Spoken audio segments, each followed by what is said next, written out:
France est confrontée à une série de chocs. Choc énergétique, choc de matières premières, choc de produits agricoles et également des problèmes d'approvisionnement sur des biens intermédiaires. Cette série de chocs nous rappelle ceux des années 70. Premier choc pétrolier en 1973 avec la multiplication par 4 des produits pétroliers du baril de pétrole. Choc de 1979 avec l'arrivée de Khomeini au pouvoir en Iran qui a entraîné la multiplication par 3 du prix du baril. Malgré tout, la situation aujourd'hui est légèrement différente. L'économie s'est mondialisée, il y a plus de concurrence, il y a plus de facilité pour réorganiser le marché énergétique. Au niveau du pétrole, le baril est aujourd'hui pas aussi élevé qu'il ne l'était en 2007 avant la crise des subprimes. 90 $ le baril aujourd'hui, à l'époque on était à 140 $ le baril.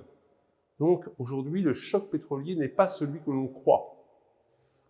En revanche, sur le prix du gaz, il y a une forte augmentation. Le prix du gaz a été multiplié par 3 ou 4 par rapport à ce qu'on connaissait avant la crise sanitaire. Et puis si sur le pétrole, il est facile de changer de fournisseur, sur le gaz, c'est plus compliqué.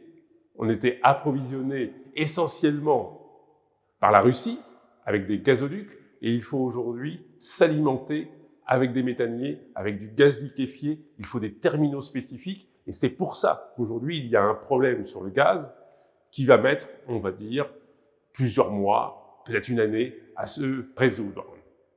Nous avons également un problème sur l'électricité, avec des prix qui ont été multipliés par 2 ou par 3. Il ne faut pas non plus exagérer, on a parlé de 1 000 € le mégawatt. Ceci était un prix spot. En moyenne, c'est 2 ou 3, ce qui est pas mal quand même. C'est lié à un sous-investissement au niveau des centrales électriques, en particulier en France, et à une demande d'électricité qui est de plus en plus forte, liée à l'objectif de décarbonation de nos économies. Pour les ménages, évidemment, c'est un choc important de payer son énergie plus cher qu'auparavant. Des mesures ont été prises par le gouvernement pour atténuer le choc tarifaire, la ristourne, le bouclier tarifaire.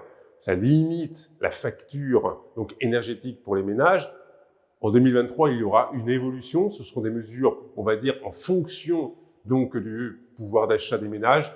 Les revenus modestes auront des aides spécifiques et on va retourner à une certaine liberté des prix sur, en particulier, les carburants.